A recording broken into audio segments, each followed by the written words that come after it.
it, I think, and hopefully they're finding it helpful. And then in addition, we've had parents logged on 494 times. So as we get this more ingrained into our culture, I think we'll see that continue to rise. So if I could, I am going to show you that Family Connections website, just so you get a sense of sort of what I was talking about here. Give me 1 second, I just need to log in.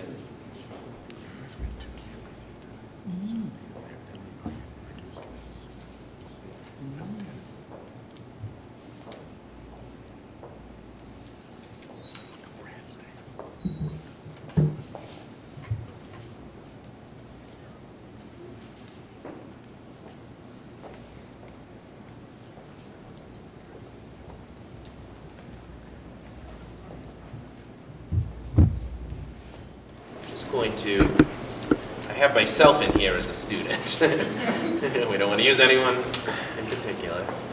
Of course, a good student.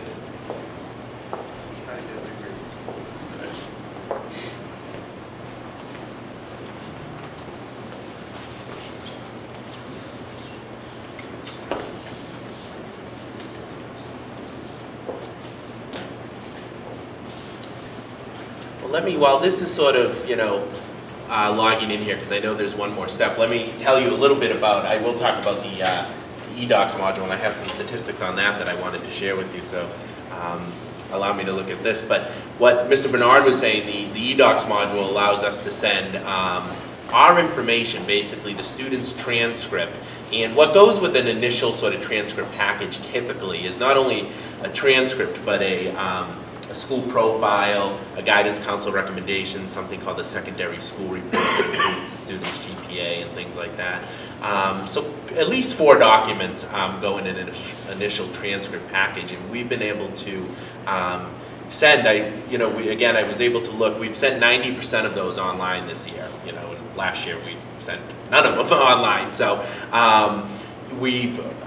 in the past 3 years, we've sent out, on average, I averaged the last 3 years, 1,070 initial transcript packages, believe it or not. So we're on track to really send about 900 of those, if we have similar numbers this year, 900 online, and just 100 via regular mail, and those are just schools that just don't have the system yet. We're able to send stuff online to every school that subscribes to the Common Application, which is about 400 schools now. And every school that subscribes to a document service called Docufied. They're just an intermediary that allows us to send stuff. They make sure that it's official, that it's come directly from the school, and send it on to the college. So we've looked, and while I'm talking, I'm going to keep sort of moving forward here. I think students have benefited from this because their information's getting to the colleges very quickly, within a day's time, essentially, instead of going through the mail, no matter where the school is. And we're finding that we're getting a lot less in phone calls in terms of colleges will often call us and say, we don't have this or we don't have that. It's probably misfiled, because you have to imagine some of these schools are processing tens of thousands of applications. So we're finding that those calls have diminished greatly, which has been very helpful. Less sort of clerical duties for us, so we can pay, give our attention to other issues. I looked to see our initial transcript packages, and this is where I think it's benefiting the district, cost 93 cents to mail on average. That's the postage. So if you couple that with the savings we're realizing in things like envelopes, letterhead, transcript cards that we used to send, labels, we're on track to save, in postage alone, close to $1,000, $800 or so. And then when you look at the lesser amounts we've spent on things like letterhead, envelopes, and stuff, I think we're in the neighborhood of about $2,000 in savings this year. And that doesn't include things like toner for the printers and the copiers and the wear and tear on the printer and the copiers. It also doesn't include, we have to send out every student that applies before the end of first term, we have to send their first term grades. Same with mid-year grades, final grades to the colleges the students are going to. So we send out hundreds and hundreds of those. So I think we're going to realize even more cost savings there too. So we're excited about that. The benefits for the students and the district. If I can show you quickly, this is the Family Connections website that I was talking about, and I'll just give you a brief overview of what, some of the things I talked about that are in here. So when a student or a parent logs on, they come into a welcome page with a welcome message. But right on the first page, we do have over here on the left-hand side those custom pages I was talking about that we designed. So for example, I was able to create an HTML web page, and I know nothing about that, but it's pretty user-friendly when you do it through this. I was able to create one on the Mass State admission standards, the admission standards that our state universities in the UMass systems adhere to. Down here is those links I was talking about to third-party websites, everything from the College Board to filing your FAFSA. Our NR Citizen Scholarship, we linked that up now. The North Reading High School website's right on there, so we can really link anybody there. Our documents library, again, just so students can, can click in here, they can get the forms that they need, for the a guidance council recommendation or a transcript to be released. They can, we have a little sheet in here on staying organized while applying, because that's very important. Just a little helpful tip sheet on that, so we really can put anything in there also. You'll notice that the other thing I want to show you is the student has two tabs here that they can sort of click on. I'm going to show you the colleges one, because this is sort of where the meat and potatoes are here. When a student comes into this page, they're able to, I'm going to show you sort of this middle tier first. They have a college research section. This is where they can conduct, I'm amazed with the different things they can do here, but they can conduct college searches and analyze some of that data I've talked about. They can map the colleges to see exactly where they are using sort of what I'll liken to a Google map. Here they can do scholarship searches and get financial aid information, including this year we started, we're starting to keep our scholarship list online, so any scholarship opportunity that comes across our desk, we're able to post that online. Seniors are able to go in and look at that, and then if they need to, if it's not something that they can access on the web, they can come to the guidance department and we have the application for them or the information. Just real quickly, you'll see two links up here, colleges I'm thinking about and colleges I'm applying to. With the colleges I'm thinking about, this is where the student can load in any college that they're thinking about, and they can go in and it gives them one-stop shopping to be able to click on that school, get its profile, look at the admissions history for North Reading High School students there in the past. Colleges I'm applying to, these schools get populated into this list when the student has indicated to us that they're going to apply to that college. And there's one particular feature that I wanted to show you, which I know I did show in a past meeting, but it really is it's really the best feature of this whole program. This is the Scattergram feature, and it might take a second here, but so these, if I were a student, these are the schools I'm going to apply to, I've indicated I'm going to apply to. And I can go in, and they can do this from many different sort of angles, but I can go in and look at a particular school, and the program's going to generate a scattergram for me. A little bit slow, but for Bentley University, and I'll talk about what you're going to see. Hopefully we can, there it is, okay, hopefully we can get up. Even better if I can show you.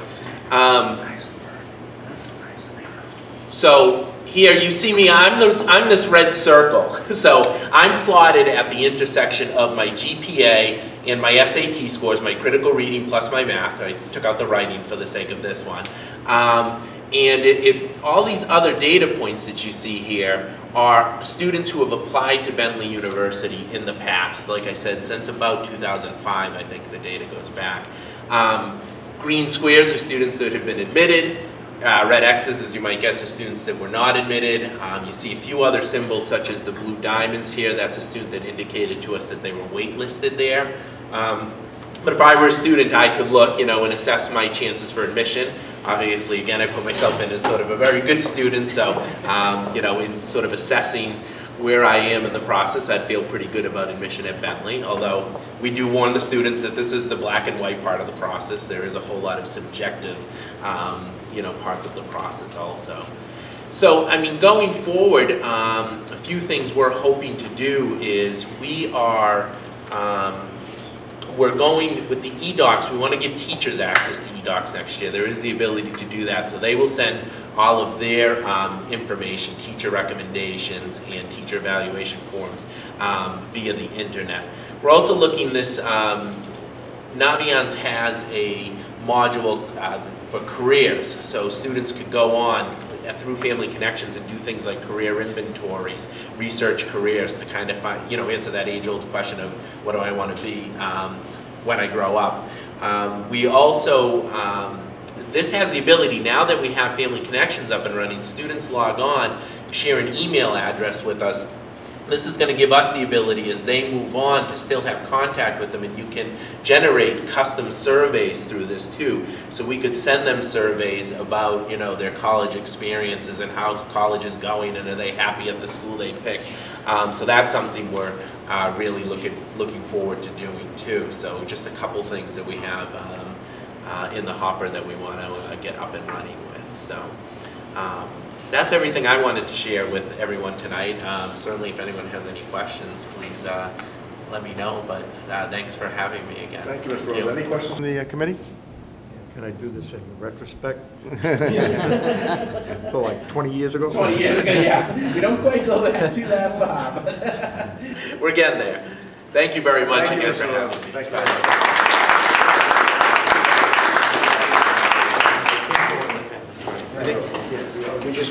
There is a point too, just as we roll out the program, we are going to be introducing this to the current juniors very shortly. Actually, this month. In about a month's time. So we will be ahead with each class now as they come through. We won't be doing this with them in their senior year, it'll be in their junior year. So just, for your information. So that concludes our 4 presentations for you this evening. I don't know, Mrs. Willis, do you want to go into the new course proposals yet, or is that? I think we'll do that next. Would you like to do that? Okay, we're going to close this out so it's not blinding me. And I'm going to. Thank you, Mr. Bernard. Thank you. Thank you. I really appreciate you giving us an opportunity to be able to showcase a lot of, just a sampling of some of the good work that's going on here at the high school. So. Next on the agenda, we're going to ask Mr. Bernard to present the new high school proposed courses, changes, course of studies for 2012, 2013. I think John pretty much does this every year with us. And yes. Comes up with some very creative new course selections for us. Thank you, Mr. Venezia. Yeah, I look forward to this every year because I really do think that our ability to offer a broad and rigorous curriculum to our students is really at the forefront of what we should be doing here as a school, providing the most rich education that we possibly can. I don't think you have a page that I did give to Mrs. Willis tonight. It's the last page of the packet of the course descriptions. It's we're hosting our open house for middle school students on Wednesday night, 2 days from now, and as I was just putting the final touches on the PowerPoint presentation that I'll be using that night, part of what I'm going to be showing the families of the middle school students is the course offerings here at the high school. So as I put that information together, I thought I would put all of the courses that we've introduced at the high school. It would be since 2004. I started as the principal here in 2003, so in that spring of 2004 is when I first came before you to introduce new courses. And this is a listing now of all that is new. And I did put in red the courses that I'm proposing to you tonight that you hopefully will adopt. So I just thought it kind of captured on one page what is a pretty substantial list. I think it's just short of 40 new courses.